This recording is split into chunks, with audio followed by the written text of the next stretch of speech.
She wasn't invited to the dinner, so she bought the restaurant. When her daughter-in-law raised a toast, the manager raised a glass. To Nora, the new majority partner. Tessa's pearls clinked, her voice cracked. This wasn't revenge, this was elegance, redefined. And by dessert, everyone knew, the woman they tried to sideline now owned the table. Would you like a version styled for TikTok narration or voiceover as well? All right, before we dive into this crazy story, do me a favor. Subscribe and tell us where you're watching from. She said I didn't match the wine glasses. I matched their mortgage instead. Nora stood at the edge of the dining room, folding her hands calmly while pretending not to hear the words that floated from the hallway. Tessa's voice was hushed, but not low enough to hide the condescension laced between the syllables. She's sweet. But, the restaurant has a dress code, Tessa whispered, laughing lightly to her mother on the phone. You know, it's not really her scene. She gets flustered when the menu doesn't have prices printed. Nora's smile didn't waver. She had perfected that stillness, quiet, composed, and just polite enough to go unnoticed. But the words scraped something deep inside her chest, pulling at threads she'd long stitched into place. She stepped into the kitchen, placing the tray of handmade cookies onto the counter like it was any other Sunday visit. Eric came in moments later, loosening his tie. "Hey, Ma," he said, pecking her cheek. "Thanks for stopping by. Tessa's parents are in town, so it's a bit of a madhouse right now." "I heard," Nora said softly. "Dinner out tonight?" Eric hesitated, sensing the weight behind the words. "Yeah, Tessa's folks made reservations. It's kind of formal, just a little networking thing. You understand?" She nodded, the expression on her face unreadable. "Of course, just business." She paused. "Where?" "The Rothwell Club." Nora's breath stilled. She recognized the name. An upscale, members-only dining space tucked behind ornate gates and valet lines. It wasn't just a restaurant, it was a statement, one you had to dress and speak and pay your way into, not just in dollars, but in posture, in polish, in pedigree. "I see," she said. Her voice never cracked. She handed Eric a linen napkin she'd embroidered herself. "For the table," she offered. Eric blinked. "That's nice of you." She gave him a small nod, her gaze lingering on his face, not with resentment, but with the subtle ache of a mother watching the gap widen between who she raised and who she stood before. Later that evening, while the dining room buzzed with the soft clinks of glassware and quiet luxury, Nora sat at her modest oak desk with a cup of black tea and a file box filled with neatly labeled invoices and contracts. One of them, yellowed slightly at the edges, bore the name of the very same Rothwell Club, an old catering invoice from 15 years ago. Back when Nora's bakery was still supplying mini tartlets to events that could barely spell her name right on the check. She traced her finger over the letterhead, remembering the nights she'd baked through grief after Eric's father died. How she taught herself food cost ratios by candlelight when the power was out. The countless birthday cakes she delivered in the rain just to keep the business from slipping. And now, her son's wife thought her laugh too loud and her dress too plain. Nora's eyes hardened, not with anger, but clarity. She reached for her phone and dialed a number from her planner. "Hi, Thomas. Yes, it's Nora Harper. I need a favor." The voice on the other end sounded surprised. "Of course. What do you need?" "I want a valuation. The Rothwell Club. Discreet, if possible." There was a pause. "You're thinking of buying in?" "No," she said, her voice level and calm. "I'm thinking of owning the room they didn't want me in." As she hung up the phone, Nora leaned back in her chair, the hum of her old ceiling fan the only sound in the room. She took a sip of her now cold tea, her mind already racing with plans. She didn't need a seat at their table. She had something better in mind. "They thought I'd never get past the kitchen. I walked in through the back and took notes." The delivery apron tied around Nora's waist didn't match her posture. She held herself with too much grace, too much quiet authority, to be mistaken for just another vendor. Still, no one questioned her as she walked through the back alley entrance of the Rothwell Club, carrying a box marked Artisan Preserves. The steel doors swung open with a hydraulic hiss, letting out a burst of clattering pans, the scent of roasted garlic, and the low hum of kitchen banter. Nora stepped inside like it was muscle memory, like the heat of commercial stoves and the hiss of sauté pans were old friends she hadn't seen in a while. A young woman in a white apron looked up from plating creme brulee. "Delivery?" Nora smiled. "Jam samples, kitchen-approved, shelf, stable, locally sourced." She said it like she'd rehearsed it, and she had, on the drive over, every word sharpened to blend in. The chef waved her through. "Leave it by the prep station. We'll take a look when it slows down." Nora nodded and moved with quiet precision, absorbing every detail as she walked: scratched stainless steel counters, faded floor mats, and a fridge door that no longer sealed fully shut. These weren't signs of a thriving restaurant. They were symptoms of neglect, of strain. She made her way toward the rear break room, where a man was hunched over a laptop with an untouched cup of coffee. He had salt and pepper hair, the kind that came from long nights and short budgets. Nora paused in the doorway. "Still putting out fires with spreadsheets, Miguel?" He looked up. The second his eyes met hers, the exhaustion melted into surprise, and then warmth. "Nora Harper," he breathed, standing. "What on earth are you doing here?" She stepped in, her voice even. "Let's say, I'm checking on an old recipe." Miguel laughed, running a hand through his hair. "You still have that timing. Come in. Sit." Nora lowered herself into the seat across from him. "I heard you were managing this place. Didn't realize it was this one." "It's not what it used to be," Miguel admitted. "Post-pandemic foot traffic never recovered. Events dried up. We're limping, if I'm honest." She studied him quietly, remembering the eager line cook she once took under her wing. Miguel had been the first hire when her bakery expanded to catering. He learned fast, stayed loyal, and eventually outgrew her, just like she hoped he would. Life had come full circle in the unlikeliest of kitchens. Outside the break room, raised voices drifted in, someone demanding gluten-free truffle oil and a chair without a squeak. Miguel sighed. "Influencer crowd. Entitled types. They don't tip. One of them sent back the foie gras because it didn't look good on camera." Nora arched an eyebrow. "Let me guess. Blonde, designer heels at noon, loud laugh that's always 2 seconds too late?" Miguel blinked. "You know her?" "I know of her," Nora said coolly. "Tessa, my daughter-in-law." His face fell. "Oh, that's awkward. You could say that." They sat in silence for a moment. Then Miguel leaned in. "You're not here for jam, are you?" Nora smiled. "Not entirely." Miguel took a long sip of his lukewarm coffee. "You want the truth?" "Always." He exhaled. "The owner's desperate. Wants to sell. Fast. Quietly, if possible. Doesn't want the press knowing the club is failing." Nora sat back, her fingers tapping the edge of the table. "What kind of terms?"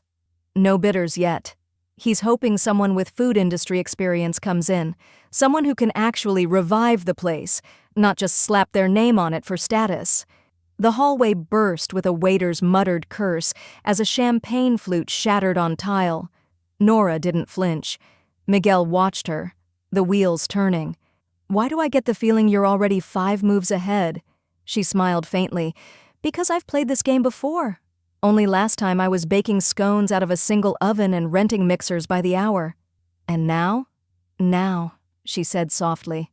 "I know the cost of silence, and I've saved every receipt." Miguel stared at her, realization dawning in his eyes. Nora stood and adjusted her apron. "Tell the owner I'd like a meeting, just to chat. Off the record for now." Miguel nodded slowly. "I'll make the call." As she walked back through the kitchen, steam rising, orders shouted, the air thick with heat, Nora no longer moved like a vendor. She moved like something else, like an owner in waiting. Miguel's voice caught up to her as she reached the exit. "Nora, he's free tomorrow at 10 a.m. You should know. He's eager." They toasted to family. I toasted to leverage. The knock on the door was soft, hesitant even, but Nora had already seen Eric's car pull into the driveway. She didn't rush to open it. She let him wait, 15 seconds of silence, just long enough for him to fidget on the porch like the grown man who suddenly didn't know if he needed his mother's permission to come in. When she finally opened the door, he offered a tired smile. "Hey, Mom." "Eric," she said with a nod, stepping aside. "You look full." He chuckled awkwardly, rubbing his stomach. "Yeah, it was a long dinner. 7 courses. Tessa's parents went all out." Nora gestured to the living room, where the soft hum of a jazz vinyl played low under the scent of lemon polish and cooling banana bread. "Did they save you room for humility?" He blinked, not quite sure how to respond, and then decided not to. He sank into the armchair across from her, still in his suit, the collar slightly wilted from the heat of wine and shallow conversation. "I heard the Rothwell Club was lovely," Nora said, settling across from him, legs crossed, tone neutral. "Intimate, refined, invitation only." Eric winced, then tried a casual shrug. "You know how it is. Just a small thing for Tessa's parents. A little networking." She watched him, her eyes sharp beneath a calm smile. "So small I didn't fit?" "Come on, Mom. Don't do that," he sighed. "It wasn't personal." "It's only ever personal when you want something," she said softly. "Otherwise I'm just background." He flinched, then looked around the room like it would offer an escape route. "Tessa said she didn't want to mix family and business. The Rothwells are old money types. They're particular about optics." "Optics," Nora repeated, letting the word taste bitter in her mouth. "Interesting word. Sounds like something you hide behind when the truth feels inconvenient." He looked down, said nothing. Nora rose without a word and walked to the kitchen. The air filled with the rich scent of almond and browned butter as she returned holding a cake, golden, 3-layered, glazed with apricot jam and toasted coconut flakes. She set it on the table between them like a punctuation mark. "She'd know this one," Nora said. "It's the same cake I made the night you two got engaged. Back when she still called me Mom in front of her friends." Eric's throat bobbed, but he stayed quiet. "I remember her crying over credit card debt," Nora continued. $5,000 in the red before your honeymoon. I paid it off. Quietly. No questions. No lecture, just a check. Because I believed that building someone up meant you didn't mention every brick." Eric opened his mouth, then closed it again. Nora leaned forward, slicing the cake neatly. "Did you know she dropped my name at the Artisan Guild luncheon last week? Claimed she was inspired by legacy. She wasn't talking about her own." Eric looked up, startled. "No, I didn't." She handed him a slice. "It's funny how easily some people borrow legacy when it suits them and erase it when it doesn't." He took the plate, his silence louder than any apology. Later that night, after he left, Nora boxed the rest of the cake with precision. She wrapped it in tissue, added a silver ribbon, and tucked her business card beneath the top layer like a secret waiting to be found. Then she wrote one line on the attached note: "For those who know, flavor isn't always what's visible." The next morning, the box was delivered to the Rothwell Club's staff entrance. She heard nothing for 2 days. Until an email came through from an unfamiliar address with the subject line, "Private consultation, menu development opportunity." She clicked it open. The message was short, formal.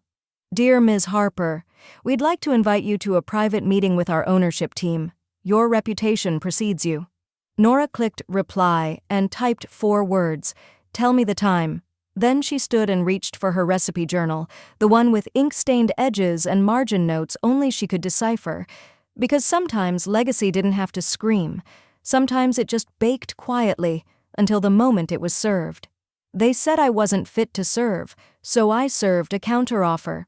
The private dining room was quieter than Nora expected. No clinking glassware or murmured gossip, just the hum of the central AC and the faint scent of citrus polish on the oak table. She sat across from Julien Marceau, the owner of Rothwell Club, who didn't look like the sort of man who'd give up control of anything easily.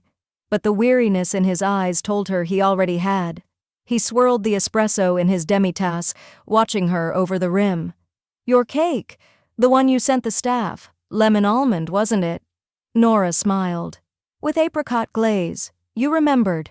They didn't just remember, they devoured it in under 10 minutes, even Javier, who swears he's gluten-free on weekdays.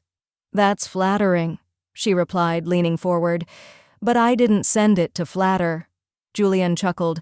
"No, you sent it to start a conversation, and now I'm here, considering if my great-grandfather's legacy is about to land in your hands."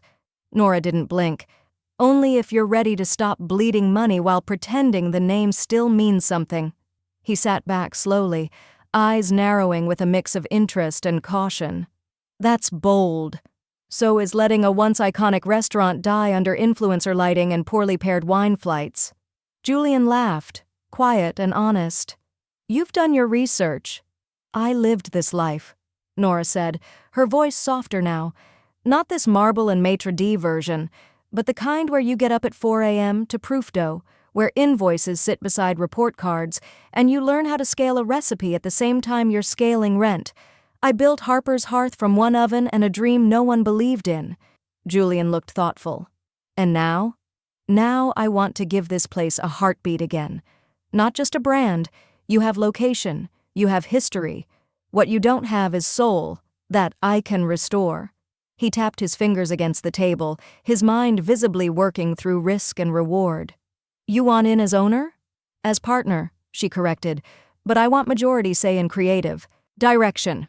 And I'm ready to invest up front. No loans, no deferrals." His eyebrows lifted. "You're not bluffing, are you?" Nora opened her folder and slid a single page toward him, a statement of available liquid capital. The figure at the bottom made Julian exhale through his nose. Before he could respond, the door opened with a soft knock.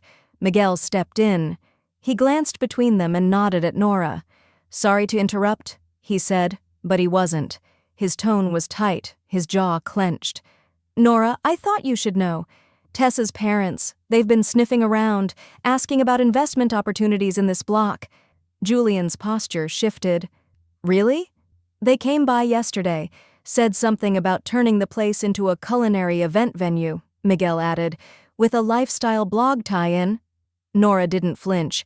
She'd been expecting this move. Tessa never met a mirror she didn't want to pose in front of, or monetize. Julian looked back at her. "Still interested?" Nora folded her hands. "More than ever." There was a beat of stillness before Julian stood and extended his hand. "Then let's draft something before the bloggers show up with mood boards." By the time the meeting ended, Nora had a preliminary contract in her hand. It wasn't the final version, but it was close. Ownership stake, creative lead, rebrand authority. She left the restaurant without celebration, just the steady beat of her heels on the cobblestone path and a half smile tugging at her lips. As she stepped into the early evening sun, Miguel caught up to her outside. "You sure you're ready for what this might start?" he asked, squinting against the light. She didn't look at him, just pulled out her phone, opened her banking app, and tapped transfer. "Sometimes," she said, watching the numbers move, "you don't flip a table. You just buy the building it sits in." The wire confirmation pinged, and Nora turned her screen to Miguel. "Deal's funded. Let's serve." They drank champagne. "I signed papers." Tessa's laughter sparkled across the restaurant like a polished knife. It was the kind of laughter reserved for country club conversations, the kind that made waiters stiffen and guests glance twice. Her diamond earrings caught the chandelier light as she lifted her glass toward her parents, mid-toast. "To family and legacy." Nora stood just outside the grand entrance of Rothwell Club, the cold brass handle in her palm. The host, a young woman in a black blazer, blinked in confusion as she confirmed her name on the list. "You're expected," the hostess said, suddenly more formal. Nora stepped inside, wearing a slate-gray dress that skimmed her silhouette with quiet elegance. No flashy designer logos, no flamboyant embellishments, just a single heirloom brooch near her collarbone, once her mother's. Her heels echoed softly against the parquet floor as she walked past the same wine wall she'd studied weeks earlier, back when she entered through the service hallway. The room was filled with soft clinks of stemware and the murmur of curated conversations. Tessa, seated at the head of the long white linen table beside her father, spotted Nora and froze mid-sip. A flicker of panic crossed her face, so fast most would have missed it. but Nora saw it and savored it. Eric turned too, his brows lifting in confusion. "Mom?" Nora offered a polite smile but didn't answer. She let the hostess lead her toward the private section near the fireplace. Just as they passed the main dining room, Miguel appeared in his navy blazer, grinning like he'd just witnessed the perfect twist in a mystery novel. "Right on time," he said softly. "Champagne or a mic drop?" "I'm fine," Nora replied. "Let them toast." At the front of the room, the manager, Julien, cleared his throat. The staff began circulating hors d'oeuvres again, while he tapped his wine glass with a spoon. "Before we continue," Julien began, "we'd like to share a quick update. Rothwell Club has officially entered a new chapter this month." Tessa straightened. Her mother smiled, clearly anticipating something scripted and flattering. Julien continued, "We've welcomed new leadership, visionaries who understand this restaurant's legacy and its future. Please raise your glasses to our newest majority partner." He turned slightly and pointed. All heads followed his gesture. Every guest's eyes landed on Nora, who stood calmly near the end of the bar, her posture relaxed, her expression unreadable. A ripple went through the room. An inhale, a stunned silence broken only by the clatter of a fork slipping from someone's hand. Tessa's lips parted, her words failing her. Eric looked between his mother and the manager, whispering, "Wait, what?" Julien smiled wider. "Let's welcome Ms. Nora Callahan, owner, visionary, and it turns out, quite the baker." Tessa rose to her feet too quickly, nearly knocking her chair. She doesn't own this place." Julian's smile turned diplomatic. "She does now." Whispers sparked like fire across the tablecloth. Nora stepped forward slightly, just enough to nod gracefully at the guests, her eyes resting only briefly on Tessa. "I hope the food is as good tonight as it was last week," she said, voice low but clear. "The kitchen's under new management, but the recipes still matter." Miguel chuckled from the corner. Tessa looked like she might combust. Eric's mouth opened and shut again, caught between awe and embarrassment. "Mom, why didn't you tell me?" Nora looked at him with measured warmth. "Because not everything needs to be flaunted. Some things just need to be done." Tessa's father leaned toward her, whispering something with visible tension. She brushed him off, her eyes still fixed on Nora, now narrowing. Nora turned to leave, but paused beside the sommelier cart. Her hand grazed a familiar bottle. "The champagne's lovely," she said over her shoulder, not to Tessa but to the room. "But ownership? That's a different kind of vintage." As Nora disappeared behind the velvet curtain, Julien raised his glass once more and said, "Let's toast to change, and to the woman who brought it through the front door. They sat me in the corner. Now I pick who gets a table." The air in the dining room had shifted. Not visibly, not audibly, but in a way that clung to every breath. It was the kind of silence that arrived when power changed hands, when status was no longer something you wore, but something you carried effortlessly. Nora didn't need to speak. She had already spoken, through the contract, through her entrance, and through the controlled stillness of her presence now seated just 3 tables from the head of the room, the same room she was once deemed not elegant enough to belong in. She sat with her back straight, shoulders eased, as if she'd been there 100 times before. The linen napkin across her lap stayed crisp, untouched. Her tea, served without her asking, steamed gently in its bone china cup.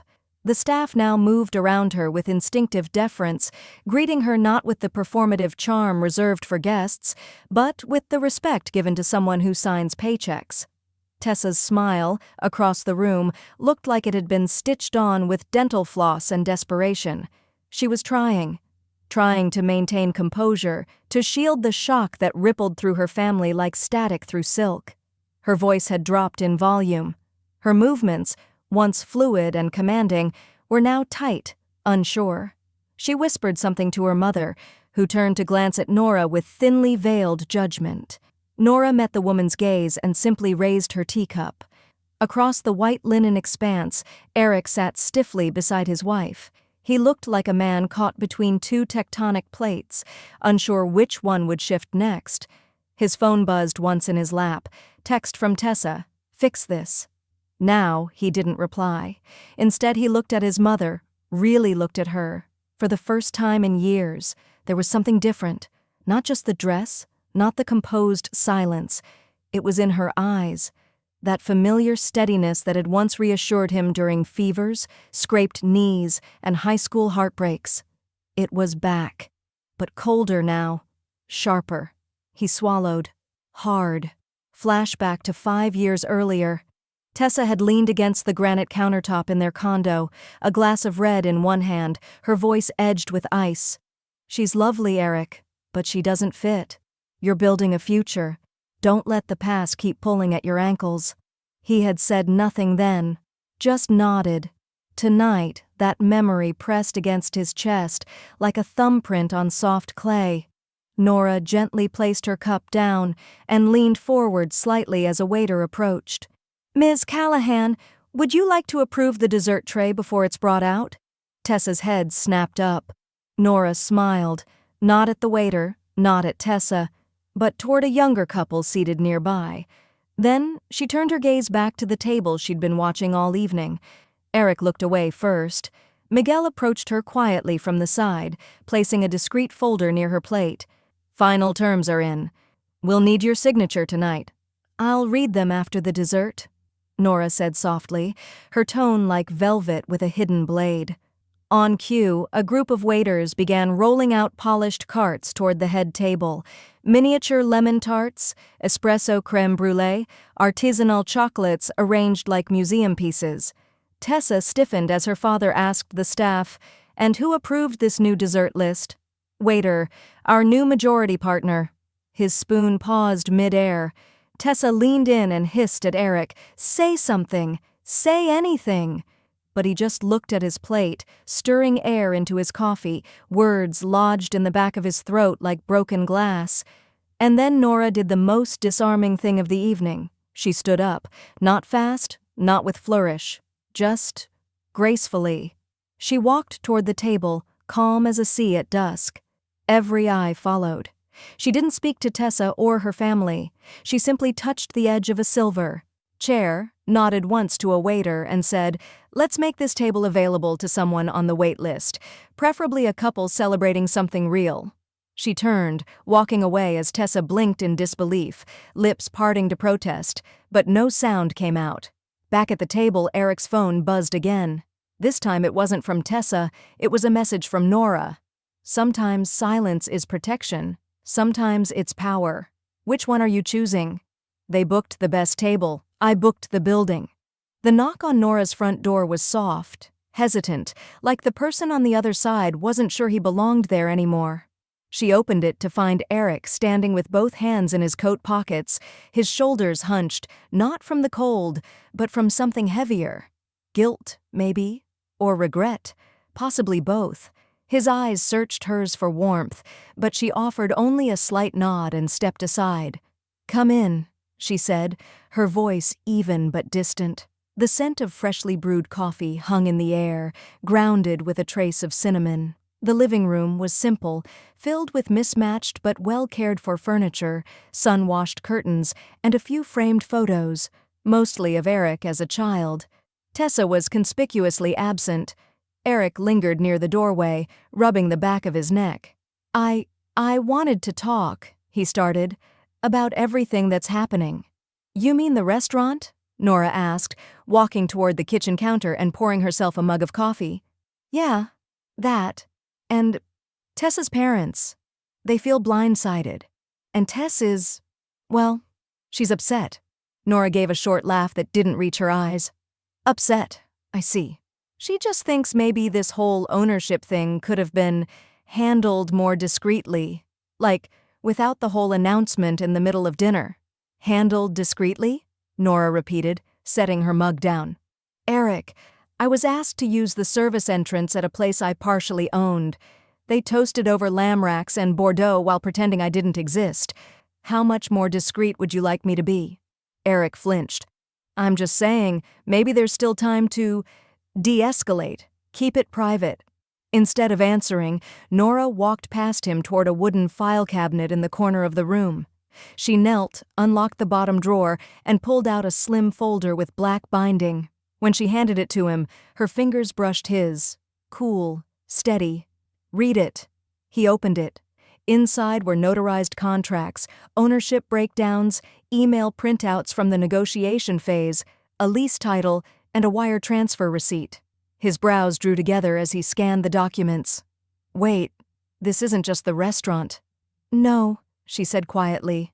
"It's the lot next door too, and partial rights to the building's rooftop event space." Eric looked up, stunned. Mom, you own all this?" "I do now. I'm not doing it to make a point. I did it because I knew no one else was going to offer me a seat until I built the table myself." He sank onto the edge of the armchair, the folder still open in his lap. "You never said anything." "I was never asked," she said. "But you should have known. You watched me build a business from nothing.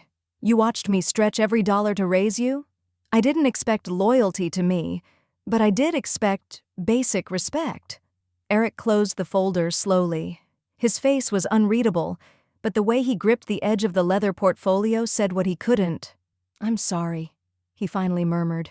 She nodded but didn't respond. The silence was broken by the trill of Nora's phone vibrating on the coffee table. She picked it up, glancing briefly at the unknown number before answering. "This is Nora." A crisp, enthusiastic voice responded on the other end. "Hi, Ms. Callahan. I'm Olivia Tran, a reporter with Women Who Build. We've been following your story. A source sent over your name and some background on the restaurant acquisition. We'd love to do a feature. Your journey, your business philosophy, your legacy. Would you be open to that?" Nora's eyes flicked to Eric, who watched her like someone realizing he'd underestimated the story he was raised in. She smiled faintly, voice calm. "Yes, I think the world is finally ready to listen." As she hung up, her phone buzzed again, this time with a message from the restaurant manager. "You might want to come by." Tessa just showed up asking for access to the books. "They saw an apron, I saw an empire." The microphone was small, discreet, but somehow its presence felt heavier than a spotlight. Nora sat across from the journalist in the bakery's tiny back office, where sacks of flour towered like silent witnesses and the walls smelled of vanilla, cinnamon, and quiet perseverance. "You can start whenever you're ready," Olivia said gently, clicking her recorder on. "I've read the financials, I've seen the contracts, but I want to know the woman behind the apron, not just the investor, the builder." Nora adjusted her glasses and smoothed her hands across the flour-dusted apron that had, for decades, been mistaken as armorless. "I suppose," she began slowly, "I was always seen as the help, even when I was paying the bills." Her words sat in the room, soft but solid. She could feel the warmth from the ovens outside the door, smell the rising dough. Every sense reminded her who she was, who she had always been, even when others refused to see it. Olivia leaned in, captivated. "You built the bakery from scratch?" Nora smiled slightly, nodding. "With one recipe and a pair of cracked hands. I had Eric on my hip and a calculator on the counter. I taught myself everything. Inventory, accounting, sourcing. I was never just a baker. I was a strategist in an apron." She didn't mention the nights she'd cried quietly in the storage room, or how she'd sometimes slept on flour sacks when deliveries ran too late to bother driving home. She didn't have to. Olivia's eyes were already misting. "And your daughter-in-law," Olivia continued cautiously, "never acknowledged this?" Nora's smile didn't change, but the silence stretched. Tessa saw what she wanted to see, a woman who smelled like yeast instead of perfume. "She once told me I was cozy, but not aspirational. Like a kitchen towel."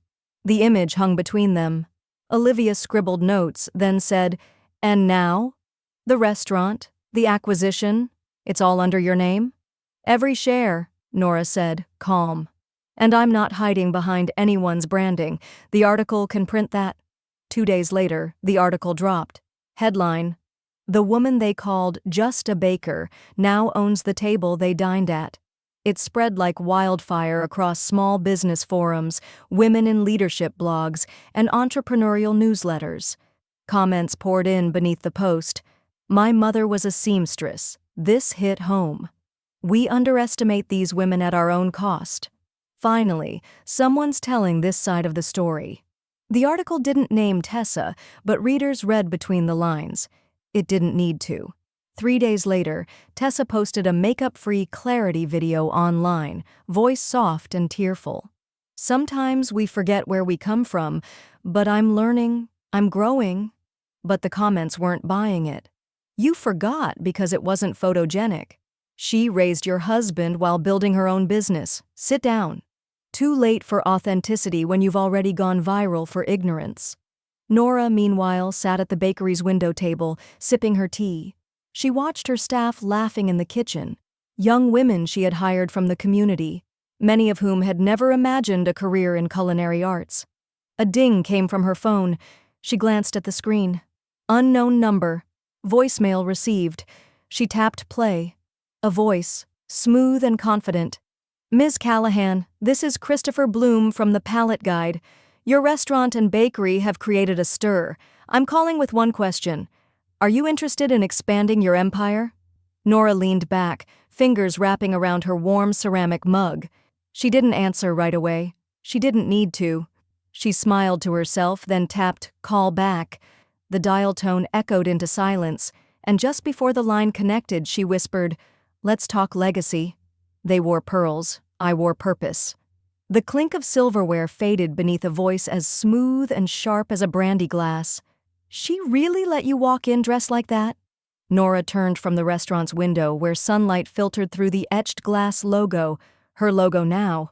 Behind her stood Judith Sterling, Tessa's mother, in a cream silk blazer, pearl studs glinting beneath her styled ash-blonde bob.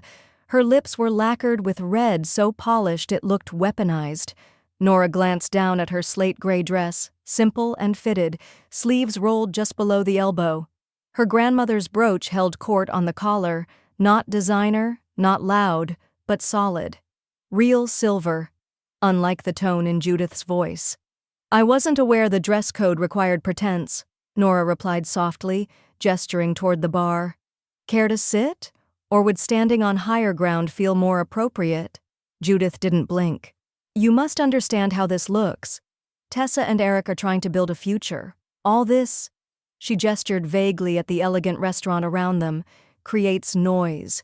Your presence shifts the balance. Nora smiled. Then maybe the balance needed shifting. Judith's mouth tightened. We come from a very refined circle. Class isn't about cashing in at the right moment. It's bread. Nora walked calmly to the host stand, lifted the framed item resting there, and returned with it in both hands like a sacred object. She placed it gently on the table between them. It was yellowed at the edges, watermarked by years of kitchen heat and ink bleed. A recipe card, handwritten in faded pen. Honey rosemary loaf.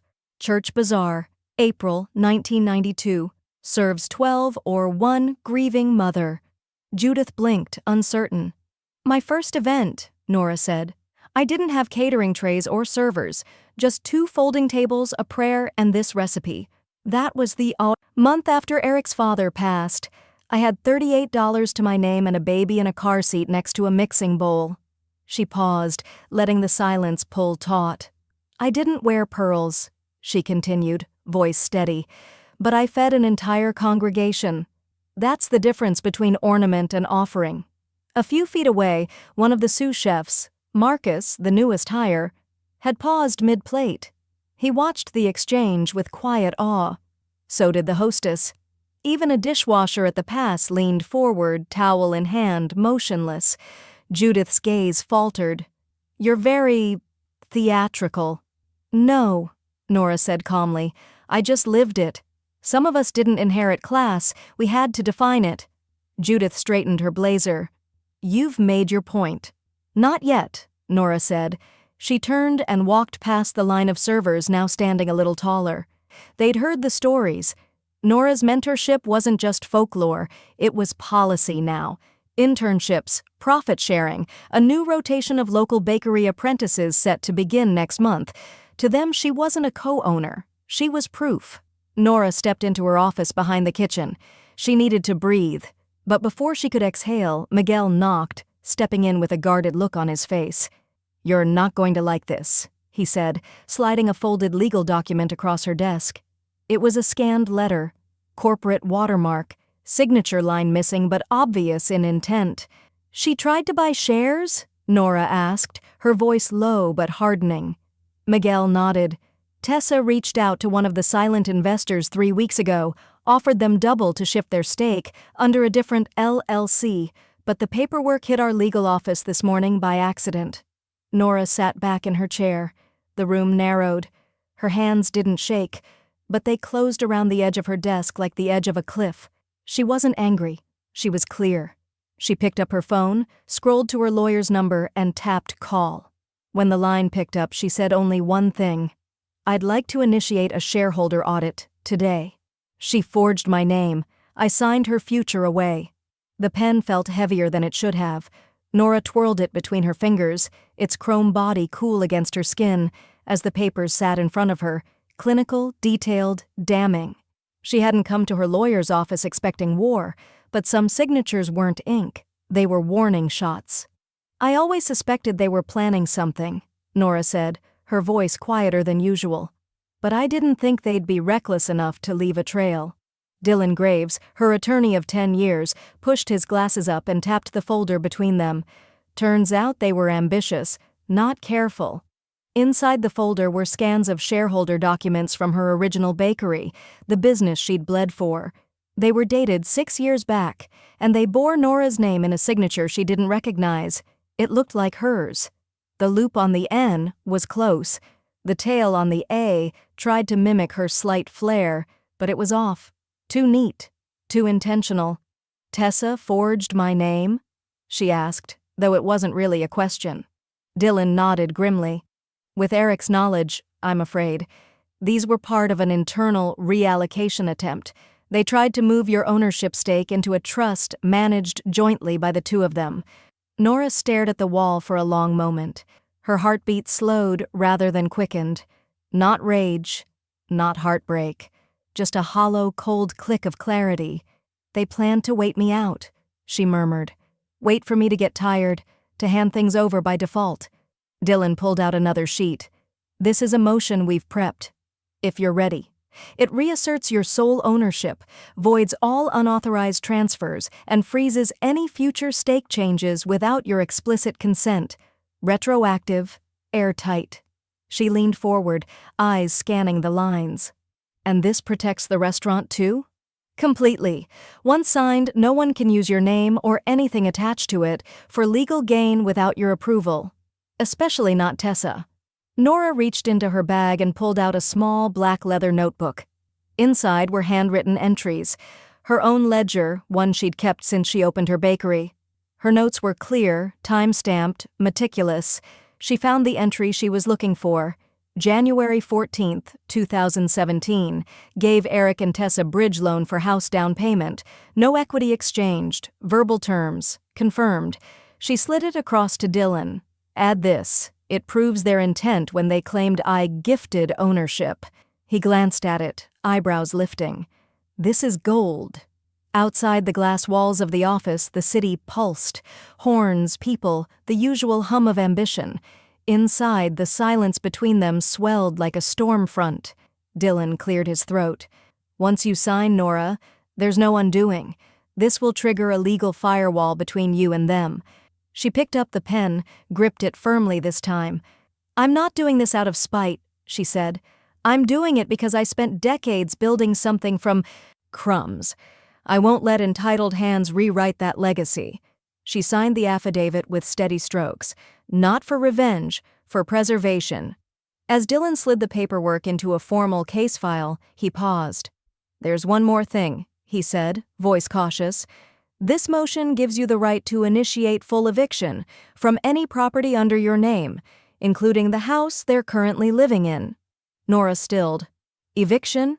He nodded. "If you choose. Everything's now back in your legal control." She didn't answer right away.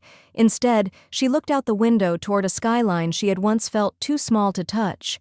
She thought of the quiet sacrifices, early mornings at the stove, skipped meals, missed sleep, and how each of those moments had bought her a little piece of this life, and how little they had thought of it.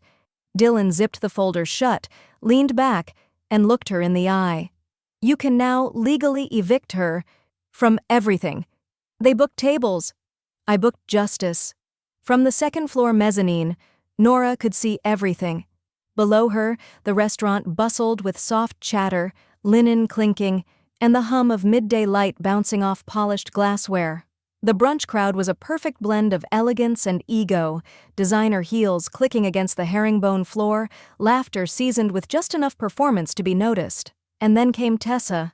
She swept in like she was the owner of the building, wearing a belted silk midi dress and a pair of sunglasses too large for the indoor lighting. Behind her followed her parents, equally polished, equally sure of their entitlement. Eric trailed last, checking his phone, his shoulders tight, like he knew what was coming, but didn't know how to stop it. Nora didn't move. She simply watched. Tessa strutted up to the hostess stand and dropped her name like a royal decree. Table for 5, reserved under Latham. Her tone wasn't smug. It was worse. It was certain. The hostess tapped her tablet, polite but puzzled. I'm sorry. I don't see a reservation under that name. Tessa laughed, soft and dismissive. It's a standing VIP table, second window seat, always held. The hostess glanced up at the mezzanine, where Nora had just begun to descend the stairs, each step measured and calm. Nora spoke before the hostess could. That table is reserved, she said. Her voice, though quiet, cut through the air like a chilled knife. But not for you. Tessa blinked, caught off guard. Excuse me? VIP access has been adjusted. Nora continued, now standing beside the podium. She offered the hostess a small nod. Please cancel the Latham family's access, effective immediately. The silence that followed stretched too long. Tessa's mother scoffed. Her father frowned, already reaching for his phone. Eric looked anywhere but at Nora. You're not serious, Tessa hissed under her breath. This is petty even for you. Nora didn't flinch. No. Petty was being told I wasn't good enough to sit at your table. This is called ownership. And then, for the first time, Tessa noticed who the staff was greeting more warmly, who the servers subtly nodded toward. The chef stepped into the dining room briefly, eyes locking on Nora with reverent familiarity. The picture came together, finally, fully. Eric opened his mouth to protest, but the hostess was already escorting the Lathams toward the door. I didn't do this to embarrass you, Nora said calmly as they passed, but if dignity mattered, you wouldn't have tried so hard to erase mine. The sound of retreating heels was the only reply. Later that afternoon, the second floor turned into something else entirely. The formal brunch setting was cleared, replaced with communal tables filled with clapping, laughing kitchen staff, line cooks, dishwashers, hostesses, everyone who never got the linen napkins and custom menus. Nora raised her water glass and gave a quiet toast, for everyone who's ever served from the back and watched others eat from the front. They cheered, genuinely. She handed out thank you envelopes, bonuses tucked inside. One of the waiters teared up. A young sous chef hugged her. For a moment the memory of Tessa's face, twisted with entitlement, faded behind the warmth in that room. But it returned, abruptly. Because just as the staff were clearing the plates, the receptionist brought up a pristine white basket, wrapped in cellophane and tied with a black ribbon. No name, she said. Just a note. Nora unfolded the small cream-colored card. The handwriting was sharp, angular. You've made an enemy. Let's see how long your crown holds. Nora smiled faintly, folded the card in half, and tucked it into her coat pocket, without saying a word. She said I didn't taste success. She's tasting consequences. The flavors of arrogance linger longer than bitterness, and Tessa was finally learning that the hard way. In just under 48 hours since the small business feature on Nora had gone viral, the digital ripple effect started to hit the polished surface of Tessa's influencer brand. It began subtly, a couple of snide comments beneath her latest curated post about family values and elevated living. Then came the reposts, screenshots from the article highlighting Nora's entrepreneurial grit, juxtaposed against images of Tessa flaunting luxury brunches with captions like, "Self-made looks different when it's earned." By the weekend, one of her brand partnerships dropped her. The public reason? Realignment with mission-driven creators. The private reason? The screenshots. Nora didn't gloat. Not publicly, anyway. She didn't have to. The momentum had shifted, and she had other things to focus on, like the dozen students from the nearby culinary school who had just walked into her restaurant for their first day of internships. "I never thought I'd set foot in a place like this," said Camilla, a shy, wide-eyed pastry student with a scholarship. "You belong here," Nora replied, handing her a fresh apron. "Don't let the linens fool you. Flavor doesn't care about tablecloths." She had carved out time that morning to walk each intern through the back kitchen, showing them not just where ingredients were stored, but where her own beginnings had started. The prep counter, the flour station, the pantry that once doubled as her solace. She even showed them her original hand-sketched menu, yellowed with time and fingerprints. "This was my resume," she told them, smiling. "No degree, just hunger." Later that day, Nora stood beside the head chef, reviewing blueprints for the new community kitchen expansion. Thanks to her latest investor, she was launching a rent-free commercial kitchen space behind the restaurant. It would be offered exclusively to minority-owned catering startups, people who couldn't afford the luxury of failure but deserved the same shot. "You think you can fit 10 startups in here?" the architect asked. "I don't think," Nora replied, tapping the corner of the print. "I know, because I used to be one." That evening, Rosa dropped by unannounced, carrying a sleek silver laptop and a look of concern. "You should see this," she said, flipping the screen toward Nora. It was an email chain. At the top, forwarded from a former employee of Tessa's failed side venture, a class-centric lifestyle platform that never got off the ground. The email subject line read, "R.E. Reframing the narrative."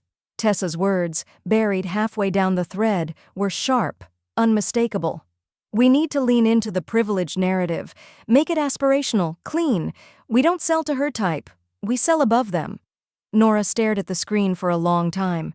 She didn't flinch, didn't curse, just closed the laptop with quiet finality. "She handed this to me," she said softly. No need to strike, she lit the match herself. By morning, the leaked emails had made their way to a fashion ethics blog, then a business ethics forum, then a podcast. One by one, her remaining collaborations fell away like sugar in boiling water. Eric didn't call, Tessa didn't apologize. But that afternoon, Nora received a phone call from an unfamiliar number. "Is this Mrs. Whitmore?" "Yes.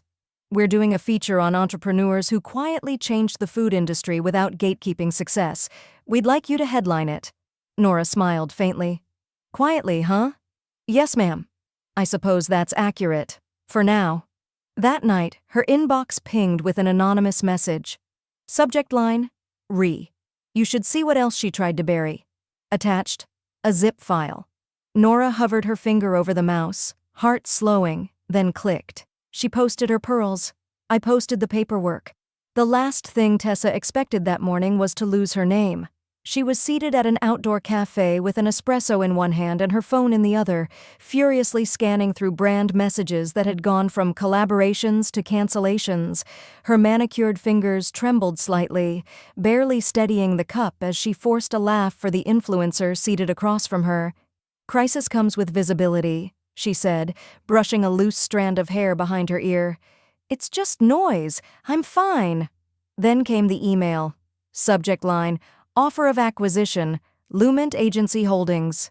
Her heart sank when she saw the sender, Whitmore and Vale, LLP. She nearly dropped her cup. "No," she whispered. Not Nora, but it was.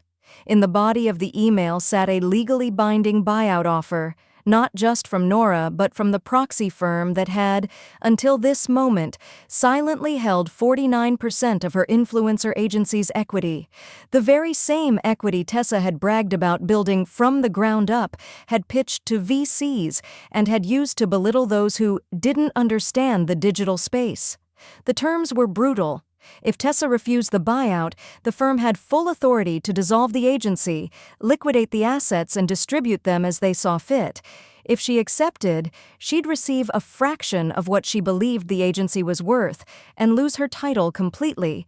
A note was attached to the contract. I never needed a seat at your table. I just bought the floor beneath it.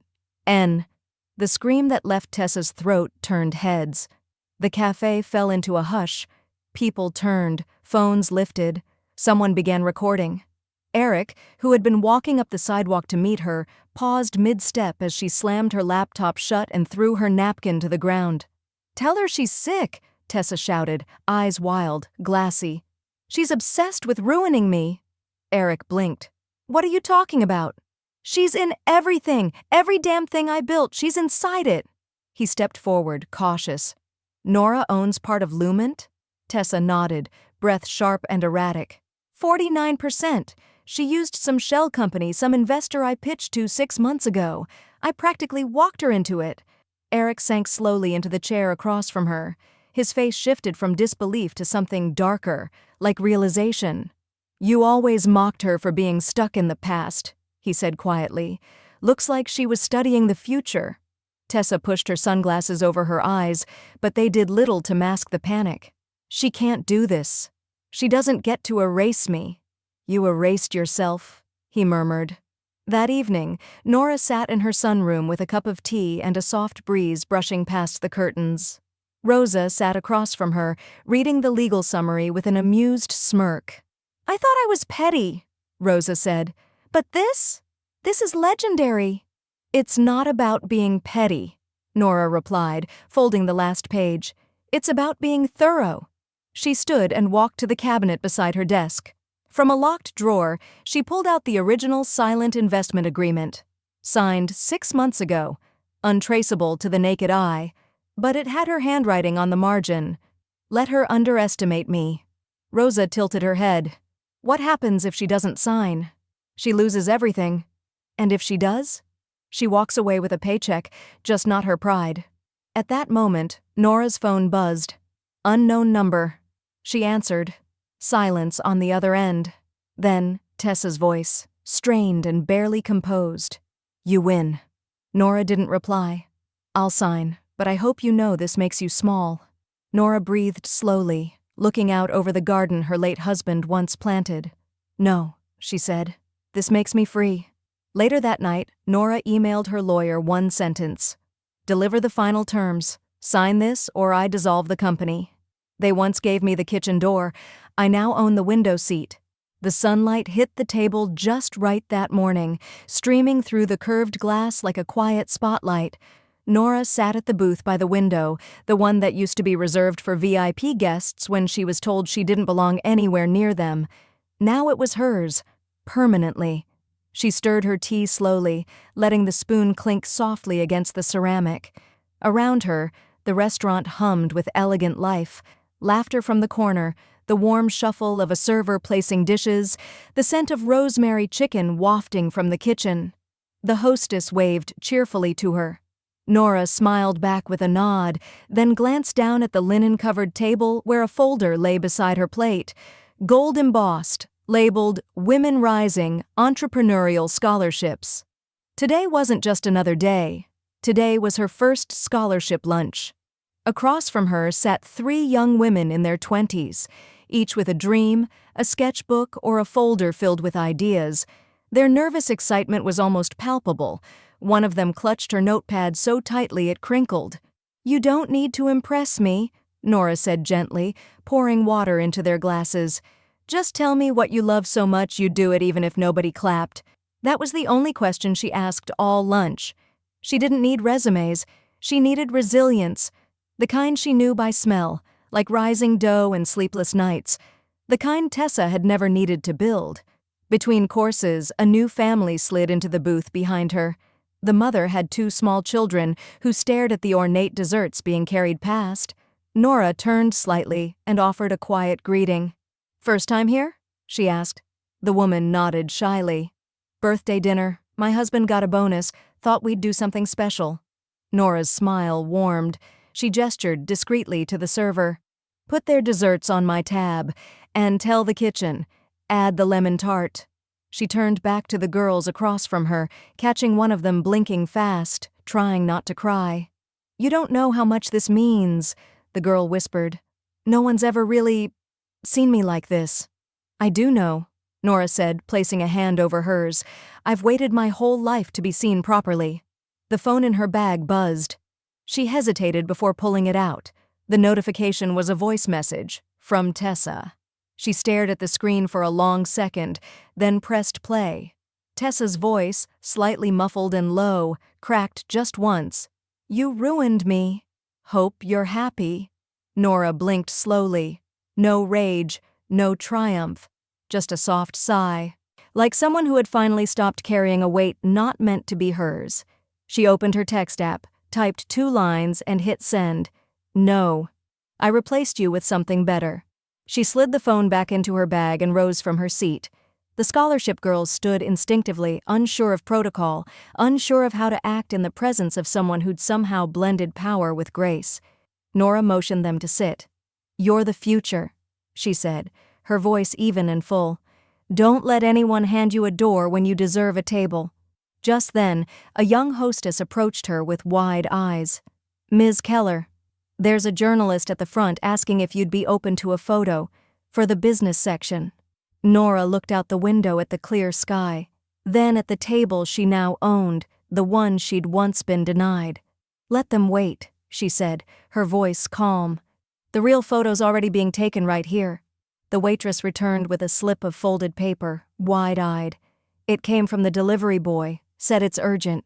For you." Nora unfolded it. In Tessa's handwriting, "You may have won the restaurant, but I'm not done. They measured me by silverware. I measured them by silence." The dining room was quiet now. The last of the brunch crowd had left, and a golden slant of afternoon sun reached across the polished floors. Like it, too, was trying to savor the stillness. Nora stood alone behind the host stand, her hands resting on the edge of the wood, fingertips grazing the curve of a leather-bound menu she had just set down. But this wasn't just any menu, it was handwritten, inked in careful looping cursive. A single sheet of aged recipe paper, now protected beneath a pane of glass. At the top, in faded blue ink, was the title, Mama Elsie's Sunday Roast. She read it again, even though she knew it by heart. Every smudge of flour, every ink blot. She could almost smell the rosemary and slow-cooked onions rising from the page.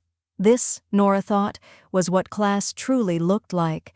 Not pearls, not wine pairings, not the silent glances exchanged by people who used dinner tables as battlegrounds. She didn't need applause, she needed peace. Her phone vibrated on the countertop. She didn't reach for it immediately. She took her time, folded the menu shut, and tucked it gently into its new frame on the host stand, a tribute, not a decoration. Then she picked up the phone. Eric. Just a name on a screen, but today, something about it hit differently. She hesitated, then tapped the message open. "I chose wrong. I see it now.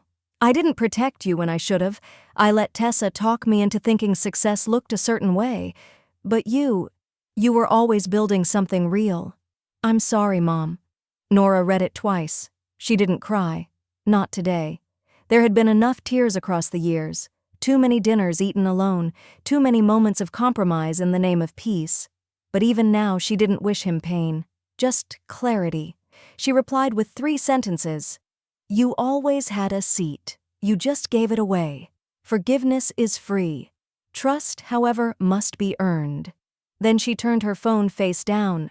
In the distance, she could hear soft jazz playing through the restaurant speakers. Miles Davis, she thought. Or maybe Coltrane, the kind of music that needed no spotlight. A server peeked around the corner. "Ms. Keller? Should we close up the upper level?" Nora turned, nodded. "Yes. And make sure the staff each take home a fresh loaf of that lemon chive bread from the oven." The girl grinned. "You always feed us better than the guests." Nora smiled faintly. "That's because you build this place. They just visit it." The server disappeared with a grateful laugh, and Nora moved slowly toward the tall windows overlooking the garden patio. She stood there for a moment, her reflection faint in the glass, older, yes, with lines etched into the corners of her mouth, but they were lines of survival, not surrender. She saw someone walking by, Tessa's former brand photographer. He spotted Nora through the glass, hesitated, then gave a small, respectful nod. No camera in hand, just eyes filled with something like regret or awe. She returned the nod, then walked back to the host stand, where she placed one last item, a handwritten invitation. The scholarship lunch series would now be held monthly, named the Apron Table Sessions, and every menu? It would include one of her mother's recipes, preserved not on display, but in use.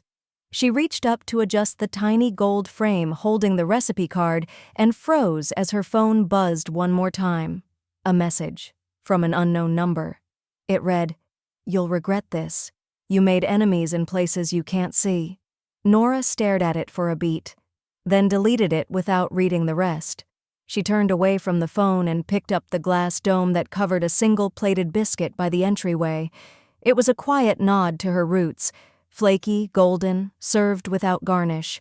She bit into it slowly, closed her eyes and whispered to herself, "Still warm." The door chimed behind her as a pair of walk-ins entered, dressed modestly, holding hands. "Is this where that article was written about?" the woman asked. Nora smiled. "It's where it started. Have a seat. We don't turn people away here." As they sat down, she placed the menu before them, her hand lingering just slightly on the wooden edge. Class isn't inherited. It's earned, and sometimes bought outright.